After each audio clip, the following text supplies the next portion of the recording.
Hello friends, welcome back to my channel. તો આવી ચોમાસાની ઋતુમાં ગરમમાં ગરમ બટાકાના દાબડા ભજીયા ખાવા મળી જાય તો મજા જ કંઈક અલગ હોય છે।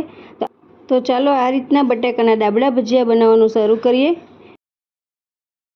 ચણાના લોટનું બેટર બનાવીશું। સૌથી પહેલાં એના માટે અહીં મેં એક બાઉલમાં 1 વાટકી જેટલો ચણાનો લોટ લીધો।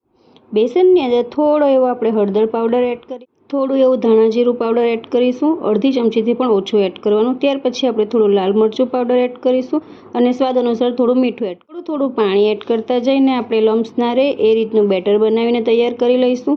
પાણી થોડું એડ કરવાનું છે કારણ કે ચણાના લોટની અંદર પાણી એકદમ ઓછું જોઈએ છે, એટલા માટે આ રીતે જરૂર જણાય એટલું પાણી એડ કરતા જઈને આપણે બેટર બનાવીને તૈયાર કરી લઈશું સરખી રીતે। તો અહીં આપણું બેટર બનીને રેડી થઈ ગયું છે। હવે આપણે થોડો એની અંદર હાથથી અજમો ક્રશ કરીને નાખી દઈશું અને સરખી રીતે મિક્સ કરી લઈશું। બટાકાના દાબડા ભજીયા માટેનું આપણું બેટર બનીને રેડી થઈ ગયું છે। હવે આપણે એને ઢાંકણ બંધ કરીને સાઈડ ઉપર રાખી દઈશું અને ત્યાર પછી આપણે બટાકા માટેનો મસાલો રેડી કરી લઈશું દાબડાનો। સ્ટફિંગ માટેના મસાલા માટે આપણે અહીં પ્લેન સેવ લઈ લેવાની છે, તમે ગાંઠિયા પણ લઈ શકો છો। અહીં મેં 1 વાટકી જેટલી સેવને લઈ લીધી છે। ત્યાર પછી આપણે સેવની અંદર થોડા આખા ધાણા એડ કરીશું, સૂકા ધાણા એડ કર્યા પછી આપણે સફેદ તલ 1 ચમચી એડ કરી દઈશું। તલનું પ્રમાણ થોડું વધારે હોય છે। ત્યાર પછી 1 ચમચી આપણે વરિયાળી એડ કરીશું સોફ, થોડું મીઠું એડ કરીશું, 1 ચમચી ગરમ મસાલા પાવડર એડ કરીશું। ત્યાર પછી આપણે 1 ચમચી ધાણા જીરું પાવડર એડ કરીશું અને થોડું લાલ મરચું પાવડર એડ કરી દઈશું, તીખાશ અનુસાર તમે એડ કરી શકો છો। આટલા મસાલા એડ કર્યા પછી ઢાંકણ બંધ કરીને આપણે મિક્સર જારમાં પાવડર બનાવી, આ રીતના આપણા બધા મસાલાનો પાવડર બનીને રેડી થઈ ગયો છે। દરદરો પીસવાનું, એક બાઉલમાં મસાલો કાઢી લીધા પછી આપણે થોડા લીલા ધાણા એડ કર્યા પછી આપણે અડધી ચમચી જેટલું તેલ એડ કરી દઈશું। અડધું લીંબુનો રસ એડ કરવાનો છે અહીં આપણે। તો આ રીતે આપણે બિયા ના જાય એ રીતે વચ્ચે હાથ રાખીને અડધું લીંબુને નીચોવીને રસ એડ કરી દઈશું મસાલાની અંદર। લીંબુનો રસ એડ કર્યો છે એટલે અહીં આપણે થોડી ખાંડ પણ એડ કરીશું જેથી કરી ટેસ્ટનું બેલેન્સ જળવાય।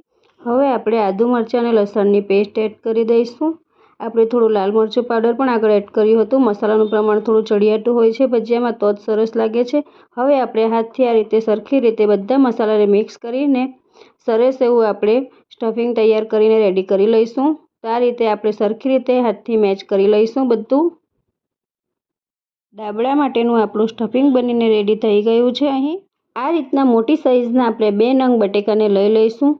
તમારે વધારે બનાવવા હોય તો બટેકાનું પ્રમાણ વધારે પણ કરી શકો છો। અહીં મેં 2 બટેકા, પીલરના મદદથી આપણે બંને બટેકાની છાલ ઉતારી લઈશું। સૌથી પહેલાં આપણે મસાલો તૈયાર કરી લેવાનો છે અને બેટર બનાવી લેવાનું, લાસ્ટમાં જ બટેકાને કટિંગ। અહીં મેં આ રીતનું એક ચિપ્સર લઈ લીધું છે, એની મદદથી આપણે બધી જ ચિપ્સ પાડી લઈશું બટેકાની સ્લાઇસ। જો તમારી પાસે આ રીતનું ચિપ્સર ના હોય તો તમે ચપ્પુની મદદથી પણ સ્લાઇસ કરી શકો છો બટેકાની ગોળ ગોળ।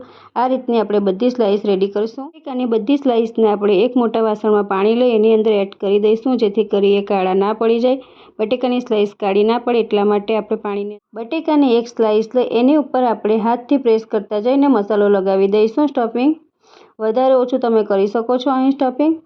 હવે આપણે ત્યાર પછી એક બીજી બટેકાની સ્લાઇસ લઈ લઈશું અને આ રીતે આપણે બટેકાની સ્લાઇસને હાથથી દબાવીને પ્રેસ કરી બંધ કરી આ રીતે આપણે બધી બટેકાની ચિપ્સ રેડી કરીશું। અહીં તમે જોઈ શકો છો બધા બટેકાની સ્લાઇસની અંદર મસાલો ભરીને દાબડા ભજીયા બનાવવા માટે અહીં મેં રેડી કરી લીધા છે બધા। બેટરની અંદર હવે આપણે 1 ચમચી જેટલું ગરમ તેલ એડ કરીશું। ગરમ તેલ એડ કર્યા પછી આપણે એની અંદર થોડો બેકિંગ સોડા એડ કરવાનો છે અને બેટરની અંદર આપણે સરખી રીતે સોડાને મિક્સ કરી લઈશું। આ રીતે એક જ ડાયરેક્શનમાં ફેરવતા જઈને મિક્સ કરી લેવાનું છે।